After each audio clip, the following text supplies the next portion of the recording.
자, 우리가 지난 시간에 회개에 대해서 말씀을 나누었습니다. 기억하실까요? 자, 회개가 무엇입니까? 예수님을 만난 사람들은 반드시 회개하게 되어 있습니다. 자, 예수님을 만나면 내가 죄인인 것을 깨닫게 됩니다. 그리고 내가 죄인인 것을 깨닫고 자기의 잘못한 것들, 자기의 죄와 허물을 하나님의 말씀에 비추어서 고치는 것입니다. 바꾸는 거예요. 이것이 바로 회개입니다. 그런데 많은 사람들은 하나님을 만나서 감정이 뜨거워져서 울고 불고 하면 자기가 회개한 줄 알아요? 바뀌질 않았습니다. 이전 삶과 똑같이 살면서도 자기 자신은 회개했다라고 그렇게 착각을 하면서 살아갑니다. 그것은 하나님께서 받으시는 회개가 아닙니다. 회개해서 회까지만 한 거예요. 우리는 반드시 회개할 때 고쳐야 합니다. 잘못된 거를 고쳐야 하는 거예요. 아멘? 자, 그렇습니다. 그래서 우리가 내 생각이 중요한 게 아니라 다른 사람들의 말이 중요한 게 아니라 하나님께서 말씀하시는 그 회개가 무엇인가, 하나님께서 기쁘게 받으시는 그 회개가 무엇인가를 잘 알아야 됩니다. 아멘? 자, 우리는 회개해야 죄사함을 받고 죄사함을 받아야 천국에 들어갈 수 있습니다. 우리는 반드시 회개해야 합니다. 우리 주님께서 이제는 어디든지 사람에게 다 명하셨습니다. 회개하라. 자, 그래야 우리가 죄사함을 받고 천국에 들어갈 수 있는 것입니다. 아멘? 자, 그래서 오늘은 성경 누가복음의 두 사람의 이야기를 통해서 하나님께서 기쁘시게 받으시는 그 회개가 무엇인지를 말씀드리려고 합니다. 성경의 누가복음을 보면 18장 19장에 두 사람의 부자가 나옵니다. 이 두 사람의 부자는 다 예수님을 너무나 만나보고 싶어 했고 그리고 예수님을 만났습니다.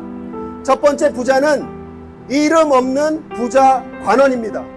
성경에 이름이 기록되어 있지는 않아요. 자, 이 사람이 예수님을 만났습니다. 예수님께 찾아가서 예수님께 이렇게 여쭈었습니다. 선한 선생님이여, 내가 무엇을 해야 영생을 얻으리이까? 여러분도 영생에 대해서 관심 있으시죠? 네, 우리는 영생을 얻어야 합니다. 자, 그리고 이 부자 관원이 이렇게 말했습니다. 자, 이 부자 관원이 예수님께 이렇게 말했어요. 제가 어려서부터 하나님의 계명을 다 지켰습니다. 이렇게 얘기했어요. 자, 우리 주님께서 뭐라고 하셨는가? 내게 아직도 한 가지 부족한 것이 있으니 내가 가진 것을 다 팔아서 가난한 자들에게 나눠줘라. 이렇게 이야기를 했습니다. 여러분이 이 부자 관원이라면 어떻게 하실 거예요? 할렐루야. 자, 이 부자 관원이 어떻게 했는가? 성경에 보면 심히 근심했다라고 이렇게 기록되어 있습니다. 심히 근심했습니다. 자, 이 심히 근심했다라는 원래 뜻은 뭐냐면요, 몹시 괴로워한 것입니다.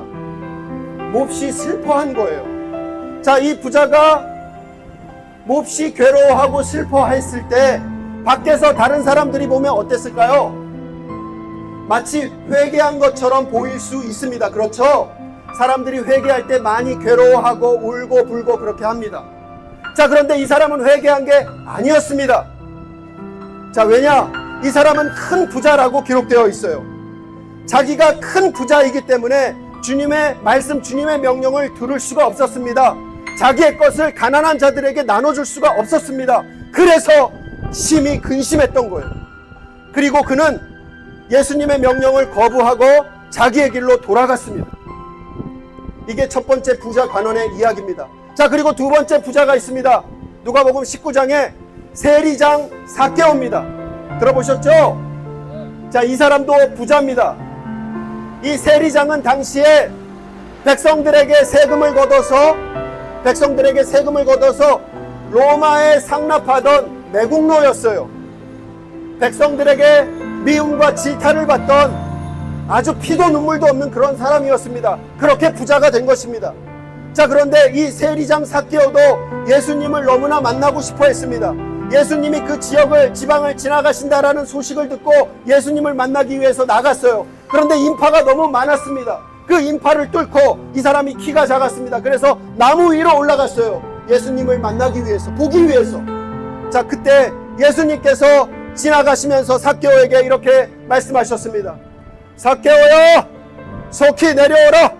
내가 오늘 내 집에 유하여야겠다. 내가 내 집에 머물러야겠다. 이렇게 말씀하신 것입니다. 자, 삭개오가 어떻게 했을까요? 이 부자 세리장 삭개오가 속히 급히 내려왔습니다. 즐겁게 주님을 영접했습니다. 자, 그리고 삭개오가 다짜고짜 이렇게 선포합니다. 내 소유의 절반을 가난한 자들에게 주겠사오며 만일 누구의 것을 속여 빼앗은 것이 있다면 네 갑절이나 갚겠습니다. 이렇게 선포했어요. 누가 시키지도 않았습니다. 주님을 그저 즐겁게 영접하고 그리고 이렇게 선포한 것입니다. 자, 사랑하는 우리 믿음의 가족 여러분, 누가 회개한 것입니까? 이름 없는 부자가 회개한 것입니까? 삭개오가 회개한 것입니다. 이름 없는 부자 관원은 그저 심히 근심하고 자기 길로 돌아간 게 전부입니다. 그는 자기의 잘못된 것을 고치지 않았어요. 하나님은 아십니다. 사람은 외모를 취하지만 하나님은 그 마음 중심을 보시기 때문에 그가 무엇을 고쳐야 되는지를 알고 그렇게 하기를 원하셨던 거예요. 그러나 그는 주님의 명령을 거부했습니다. 하지만 삭개오는 누가 시키지 않아도 주님을 즐겁게 영접하고 그는 울지도 않았습니다. 근심하지도 않았습니다. 그저 주님을 즐겁게 영접하고 주님 기뻐하시는 그 뜻을 따라 내 소유를 팔아 가난한 자들에게 나눠주겠습니다. 이렇게 고백한 거예요. 할렐루야! 이것이 바로 주님께서 기쁘게 받으시는, 우리 주님이 인정하시는 회개인 것입니다. 할렐루야! 기도하시겠습니다. 하나님 아버지, 오늘 삭개오의 이야기를 통해서 참된 회개, 진정한 회개가 무엇인지 말씀하여 주시니 감사합니다. 우리가 삭개오처럼 회개하기 원합니다. 잘못된 것, 우리의 죄와 허물을 다 주님의 말씀에 비추어서 고치기 원합니다. 바꾸기 원합니다. 주님 축복하여 주시옵소서. 그래서 우리 주님께서 삭개오에게 오늘 구원이 이 집에 이르렀노라 말씀하신 바와 같이 여기 모인 모든 주의 백성들에게 구원이 임하게 도와 주시옵소서. 구원하여 주시옵소서. 그렇게 역사하실 우리 주님을 찬송하며 감사하며 예수 그리스도의 이름으로 간절히 기도드리옵나이다. 아멘. 할렐루야. 우리 주님께 감사와 찬양의 박수. 할렐루야.